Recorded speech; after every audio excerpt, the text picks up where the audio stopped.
Topic है preservation of food. How preservation of food helps us, importance of preservation of food, significance of preservation of food. ठीक है, पहले तो ये समझिए कि प्रिजर्वेशन ऑफ फूड होता क्या है। प्रिजर्वेशन ऑफ फूड कि हम आज फूड जो है ना, आज का फूड है वो फ्यूचर की कंजम्पशन के लिए सेव कर ले, ताकि हम फ्यूचर में उसे यूटिलाइज कर सके, उसे खा सके। फूड को आज सेव करके फ्यूचर कंजम्पशन के लिए, इसको प्रिजर्वेशन ऑफ फूड कहते हैं। ठीक है,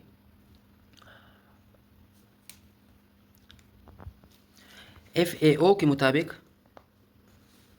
फूड एंड एग्रीकल्चर ऑर्गेनाइजेशन के मुताबिक 2021 में ग्लोबल वर्ल्ड ने जो फूड प्रोडक्शन की ना, प्राइमरी फूड की, ठीक है, चलो लिख लेते हैं यहाँ, in 2021 world produced 9.5 billion tons of primary crops.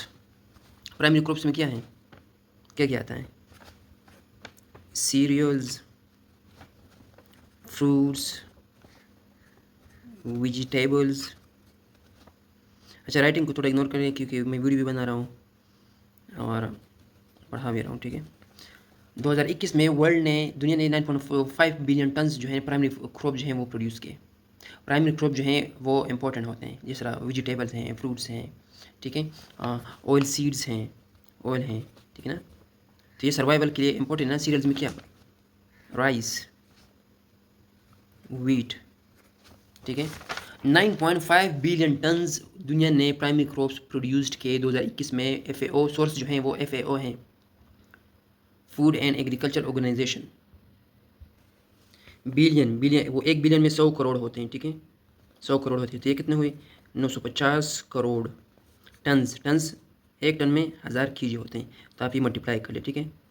950 crore multiply by 1000 कीजिए, ये फिर ये कमेंट में लिख ले कि ये कितने बनते हैं। तो इतनी दुनिया ने प्राइमरी क्रॉप्स की प्रोडक्शन की 2021 में, ठीक है। इनमें से राइस की जो प्रोडक्शन हुई 2021 में वो थी 787 मिलियन टन्स। वीट की जो रही वो 771 मिलियन टन्स, ठीक है। तो ये कितना बना, 78.7 करोड़ टन्स। ये कितना हुआ, 77.1 करोड़ टन्स, ठीक है। 2021 में राइस, दुनिया ने जो राइस प्रोड्यूस किए वो 78.7 करोड़ टन्स, एक टन में 1000 केजी होते हैं, ठीक है। और वीट की जो प्रोडक्शन हुई वो 77.1 करोड़ टन्स, एक टन में 1000 केजी होते हैं, ठीक है। तो 9.5 बिलियन टन्स प्राइमरी क्रॉप्स दुनिया ने प्रोड्यूस किए 2021 में। अब इनको अगर हम प्रिजर्व ना करें, ठीक है, तो ये तो फिर डिटोरिएट हो जाएंगे, ख़राब हो जाएंगे।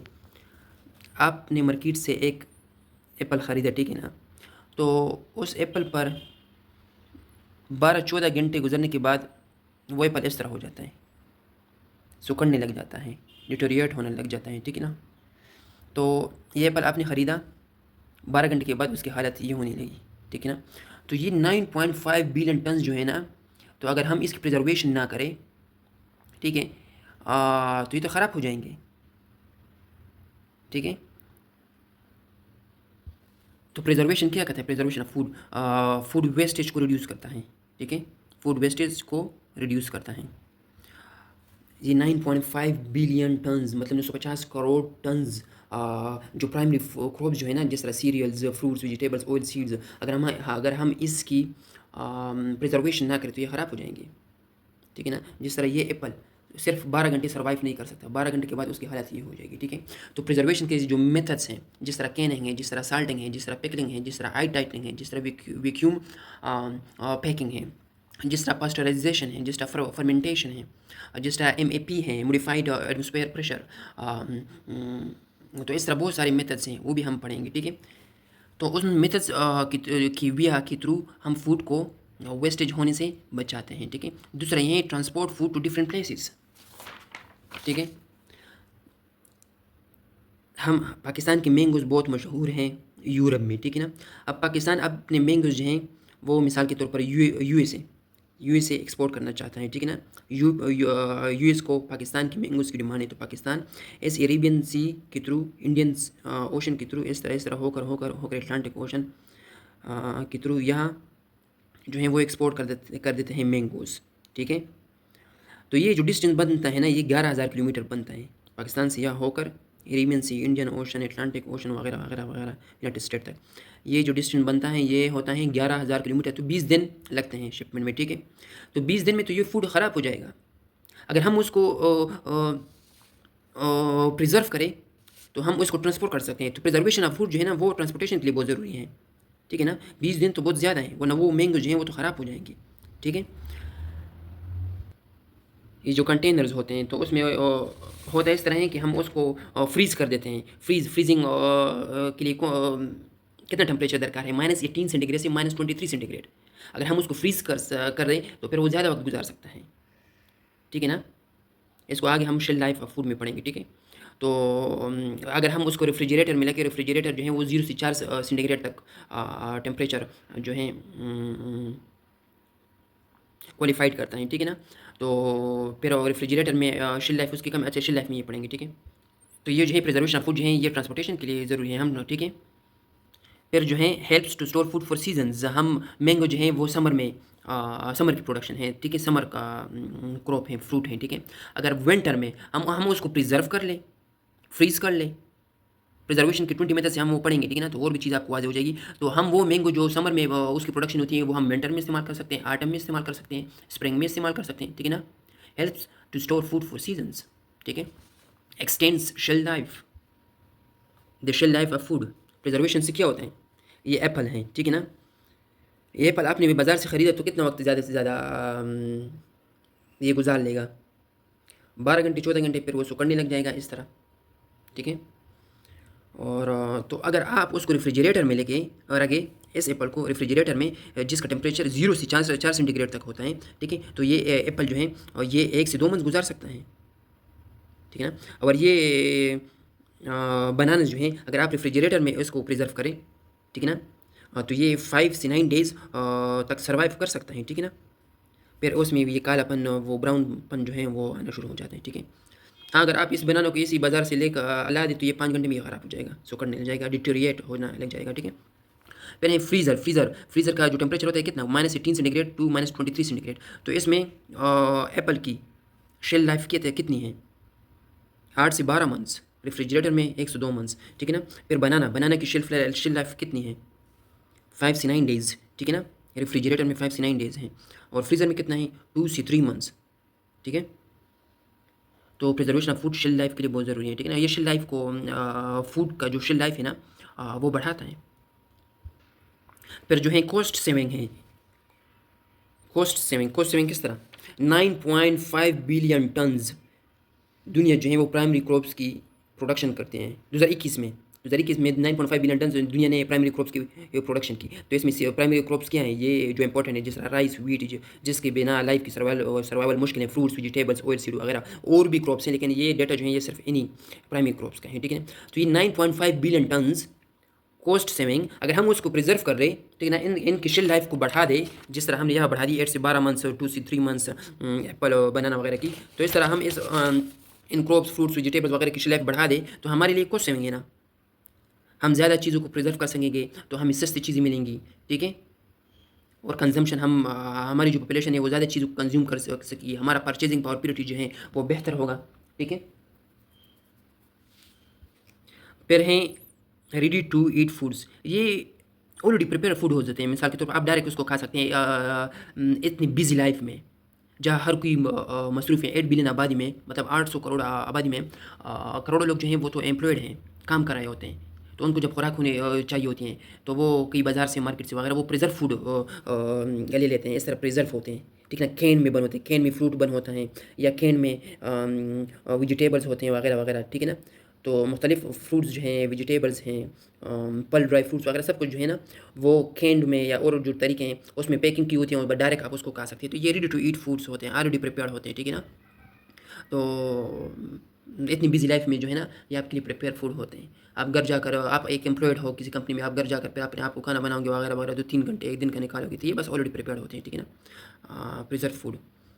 फिर है इमरजेंसी सप्लाईज, जिस तरह अर्थक्वेक आ जाती हैं, अर्थक्वेक आ जाती है, ये देखिए इमरजेंसी सप्लाईज के लिए प्रिजर्व फूड की इंपॉर्टेंस है, ठीक है ना। जिस तरह अर्थक्वेक आ जाती हैं, फ्लड्स आ जाते हैं, हरिकेन्स आ जाते हैं, टोर्नेडोज आ जाते हैं वगैरह वगैरह, ठीक है। तो ये क्या है, इसमें प्रिजर्व फूड है, ठीक है ना। तो ये फूड जो है ऑलरेडी, मिसाल के तौर पर अमेरिका से तुर्की, जिस तरह तुर्की में ज़लज़ला आया था, तो पाकिस्तान ने भी अपनी फूड जो है, खुराक जो है, तो वो हेलीकॉप्टर में वगैरह वगैरह तुर्की भिजवाए थे। तो इस तरह जो जहाँ अर्थक्वेक आ जाते हैं, फ्लड्स आ जाते हैं, तो इस तरह नेशन जो है एक दूसरे की मदद करते रहते हैं ना, ठीक है ना। तो इस तरह ये इमरजेंसी सप्लाईज़ के लिए भी प्रिजर्वेशन ऑफ फूड जो है बहुत इंपॉर्टेंस रखते हैं। अच्छा आप इस पिक्चर को थोड़ा विजुअलाइज़ करें, ठीक है। ये है प्रिजर्वेशन ऑफ फूड। देखिए फूड को प्रिजर्व किया जा रहा है। ये देखिए, आई थिंक कोई फ्रूट है, ये कोई कीड़ा है, ये कोई और टाइप फ्रूट है, वेजिटेबल है वगैरह, तो ये प्रिजर्व किया जा रहा है, ठीक है। तो प्रिजर्वेशन ऑफ फूड, ताकि हम फ्यूचर में इसको कंज्यूम कर सके, खा सके। इसमें न्यूट्रिएंट्स जो है ना बरकरार होते हैं, रिटेंशन होते हैं, ठीक है। अगला हेडिंग है हमारा न्यूट्रिएंट रिटेंशन।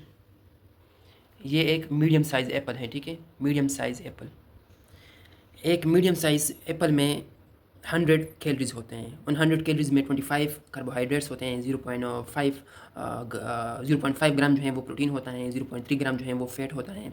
इसके अलावा इसमें विटामिन होते हैं, जिस तरह पोटाशियम, जिस तरह calcium, magnesium, phosphorus, iron, vitamin होते हैं। अच्छा, ये तो मिनरल्स हुई ना, potassium, calcium, magnesium, phosphorus, iron Apple में होते हैं, ठीक है। और विटामिन में क्या है, विटामिन सी है, विटामिन ए है, विटामिन के है, विटामिन ई है, विटामिन बी है। एक 100 ग्राम या एक आप कह रहे हैं एक मीडियम साइज़ एप्पल में 100 कैलोरीज होते हैं, ठीक है। तो ये सारे क्या हुए, तो ये न्यूट्रंस हुए, ठीक है ना। तो प्रिजर्वेशन ऑफ फूड क्या करता है, प्रिजर्वेशन ऑफ फूड, ये बस आप समझ लें कि एप्पल को प्रिजर्व किया गया है, तो ये इन न्यूट्रंस को प्रिजर्व करता है। देखिए फूड जब हम खाते हैं तो मेन चीज़ तो न्यूट्रंस है ना, कि ताकि हम न्यूट्रंस से एनर्जी हासिल कर सके, ताकि फिर हम मूव कर सके, हमारी जो बॉडी मूव करती है। अच्छा, आपने रोज़ा रखा हुआ है ना, रखा हुआ होगा, मुसलमान है ना, तो है ये कि रोज़ में इस तरह होता है ना कि सुबह मिसाल के तौर पर सीरी कर लेते हैं, तो अफ्तारी तक हमारा वजूद जो है ना वो बहुत फिटीक हो जाता है, ठीक है ना, बहुत सुस्त और बहुत लाचार होने लग जाते हैं, ठीक है ना। क्यों, वो एनर्जी हम कंज्यूम कर लेते हैं, फिर हम फूड खा लेते हैं, फूड खाने से फिर वो न्यूट्रंस हम खा लेते हैं, न्यूट्रंस मिल जाते हैं, फिर हमारी बॉडी जो है वो फिर वापस वही पोटेंशियल रिटेन कर लेती है, ठीक है। तो इस प्रिजर्वेशन ऑफ फूड से होता क्या है कि इसमें न्यूट्रन जो है वो रिटेंशन होती है न्यूट्रंस की। इसका न्यूरल डिकोडिंग कोड क्या है, 10 screws in deteriorated apple and W²C, ठीक है। इसका न्यूरल डिकोडिंग कोड जो है वो ये है, neural decoding code 10 screws and deteriorated apple and W²C। अच्छा, इनको मैंने अंडरलाइन कर लिया है, तो टी से क्या, टी से transport food to other places, N से क्या न्यूट्रन रिटेंशन, ठीक है। फिर एस से क्या, एस से जो है शेल्फ लाइफ, ठीक है ना। फिर आर से रेडी टू ईट फूड्स, ठीक है ना। फिर ई से इमरजेंसी सप्लाईज, ठीक है। फिर डब्ल्यू से क्या, डब्ल्यू से रिड्यूस फूड वेस्टेजेस, ठीक है ना। फिर क्या किधर न्यू डिकोडिंग एस, फिर एस से क्या, एस से शेल्फ लाइफ या help to store food for seasons, ठीक है ना। तो इसका न्यूरो डिकोडिंग कोड हुआ, ठीक है ना। फिर इन डिटोरिएटेड एप्पल, ये देख सकते हैं आप, न्यूरो डिकोडिंग कोड 10 स्क्रूज हैं, 10 स्क्रूज हैं एक डिटोरिएटेड एप्पल में जो सुकड़ रहा है, ठीक है ना। ये स्क्रूज है ना, इसमें है and deteriorated apple and WC, ये WC है, WC चाइना में वशरूम को कहते हैं, WC, W पर स्क्वायर है। अच्छा, ये W²C से क्या मुराद, अच्छा W²C जो है ये स्टेटिस्टिक्स हैं जो हमने पढ़े कि वर्ल्ड प्रोडक्शन जो 2021 में रही FAO के मुताबिक वो 9.5 बिलियन टन्स प्राइमरी क्रॉप्स की रही, जिस तरह सीरियल्स हैं, वेजिटेबल्स हैं, फ्रूट्स हैं, ऑयल सीड्स हैं वगैरह वगैरह, ठीक है। फिर दूसरी चीज़ से क्या था, अच्छा सॉरी W पर स्क्वायर है, तो दूसरे W से क्या था, वीट की प्रोडक्शन कितनी रही 2021 में, 771 मिलियन टन्स, मतलब 70 करोड़ टन्स, एक टन में 1000 kg होते हैं। फिर सी से क्या, राइस, अच्छा ये सी मुझसे गलत हुआ ना, ठीक है ना, क्योंकि मैंने राइस लिखना था, राइस, ठीक है। यहाँ आर होना चाहिए था सी की बजाय, लेकिन अब गलती हो गई है, तो आप बस इस तरह समझ लेना कि देखिए मैं कर लेता हूँ आपके लिए कुछ ना कुछ। यह हार होना चाहिए था, क्योंकि एक सी से तो एक डब्ल्यू से तो वर्ल्ड प्रोडक्शन हुआ, फिर वीट हुआ, फिर यहाँ आर से राइस होना चाहिए था। तो आर आई सी ई, तो आर आई सी ई में आपने ये सी लेना है, ठीक है। तो इससे आपको जो स्टेटिस्टिक्स हैं वो याद होंगे, और मैंने लिख भी दिए हैं, तो आप ये देख लो, ठीक है। ये हैं और डब्ल्यू सी क्या, वर्ल्ड प्रोडक्शन कितनी रही? 9.5 billion tons of primary crops, ठीक है ना। पेरा है दूसरा डब्ल्यू पर स्क्वायर था, वीट की प्रोडक्शन कितनी रही? 787 मिलियन टन्स। सॉरी, वीट की प्रोडक्शन 771 मिलियन टन्स। फिर राइस की प्रोडक्शन कितनी रही? 787 मिलियन टन्स, मतलब 78 करोड़ टन्स, और यहाँ 77 करोड़ टन्स। 1 मिलियन इक्वल 10 लाख, और 1 टन इक्वल्स 1000 कीजिए। ये कन्वर्जन आपको होनी चाहिए याद, ठीक है ना। और आप लोकल जिसमें आप समझते हो ना, उसी लोकलाइज वे में आपको कन्वर्जन करनी चाहिए, ठीक है। FAO इसका सोर्स क्या है? FAO food and agriculture organization of united nation, ठीक है। अच्छा, ये डब्ल्यू स्क्वेयर सी, एक डब्ल्यू सी वर्ल्ड प्रोडक्शन, दूसरी डब्ल्यू सी वीट, फिर सी से आर होने चाहिए था, लेकिन मुझसे गलती हुई, तो राइस में आप ये सी ले लें, ठीक है ना। तो देखिए वर्ल्ड प्रोडक्शन सबसे ज़्यादा 9.5 बिलियन टन हुई, तो ये सबसे बड़ा प्लस हुआ ना। फिर आपने नेरो डाउन होना है, नेरो डाउन दूसरा कितना? राइस की प्रोडक्शन जो है वो 787 मिलियन है, ठीक है ना। फिर ये दरमियान ही हुआ। फिर आपने ये नेरो डाउन होना है, ये आसान, फिर इस तरह इस वे से आपको याद हो जाएगा, ठीक है ना। फिर नेरो डाउन होना है, प्लस उसके बाद जो है ये वीट की जो है वो 787 बिलियन टन रही, ठीक है। तो आप इस अप्रोच से भी इसको रिटेन कर सकते हैं कि सबसे ज़्यादा वर्ल्ड प्रोडक्शन रही पहले नंबर पर, फिर दूसरे पर राइस रही, फिर वीट रही। राइस की प्रोडक्शन क्यों रही? क्योंकि चाइना में जो है ना वो 1.4 बिलियन आबादी है चाइना की, मतलब 1400 करोड़। तो वो वीट नहीं खाते, वो राइस खाते हैं। वहाँ आपको वीट नहीं मिलेगी, ठीक है ना, वो है राइस, ठीक है ना। तो वीट से ज़्यादा प्रोडक्शन जो है वो राइस की रही 2021 में। और जो डेटा जो है ना 2021 का, आप ये ना कि अपडेटेड डेटा आपको होना चाहिए, 2021 का भी लिख ले, ठीक है ना। स्टेटिस्टिक्स हमेशा प्रोवाइड नहीं होते, कुछ फैक्टर्स के हैं वहाँ वो अपडेटेड होते हैं 2024 के, तो फिर वो आपको 2024 के लिखनी चाहिए। अगर 2021 का आपको मिले, 2022 की ना हो, ये डेटा अवेलेबल ना हो 2023 का, तो आप 2021 का ले लें। इसमें थोड़ा सा फ्लक्चुएशन होता रहता है, इतना नहीं होता, ठीक है। और फिर अगर आपको याद हो क्लाइमेट चेंज हमने पढ़ा था, क्लाइमेट चेंज में इंटेंसिटी लेवल नेरो डाउन से, मतलब यहाँ नेरो डाउन से ऊपर, ठीक है ना। जिस तरह बिगर प्लस हैं, फिर मिडल प्लस हैं, फिर स्मॉलर प्लस हैं, बिगर हैं, मिडल हैं, स्मॉलर हैं। जिस तरह ये कह रहे हैं कि अगर significant reduction green house gases में नहीं हुई, तो ग्लोबल टेम्परेचर जो है ना 2100 तक 4.1 से लेकर 4.8 सेंटीग्रेड तक बढ़ सकता है। हाँ, ठीक है। तो ये क्या हुआ? 4.8 टू 4.8, ये बिगर ए हुआ ना, ठीक है ना। ये आप सिग्निफिकेंट ले ले, सिग्निफिकेंट रिडक्शन मतलब बिगर ए। फिर मिडल ए क्या कह रहा है? मिडल प्लस ये कह रहा है कि ए पॉलिसीज आर इम्प्लीमेंटेड, मतलब ये दरमियानी बात करें ना, तो 3.1 से 3.7 सेंटीग्रेड तक ग्लोबल टेम्परेचर राइज हो सकता है 2100 तक। बेस्ट केस सिनारियो जो है वो स्मॉलर प्लस हुआ, फिर 2.6 तक ग्लोबल वार्मिंग जो है वो राइज हो सकते हैं 2100 तक, ठीक है ना। तो ये क्या हो रहा है? ये इंटेंसिटी लेवल घटकता रहा है, ठीक है ना। पहले सिग्निफिकेंट था, फिर मिडल ए था, फिर स्मॉलर ए, नेरो डाउन हो रहा है। तो इसी वजह से आप कभी इस तरह आप कभी कन्फ्यूज नहीं होंगे। तो ठीक इसी तरह आपको मैंने अभी स्टेटिस्टिक दिए, हाँ, तो ये भी आपने कर लेना है, ठीक है। आसान है। डब्ल्यू स्क्वायर सी, डब्ल्यू से वर्ल्ड प्रोडक्शन, ठीक है ना। फिर डब्ल्यू पर स्क्वायर है, फिर वीट प्रोडक्शन कितनी रही? 771 मिलियन टन। फिर राइस की 787 मिलियन टन, ठीक है। इस तरह ही है। कोई सवाल हो तो मुझे फिर पूछ सकते हैं आप, ठीक है।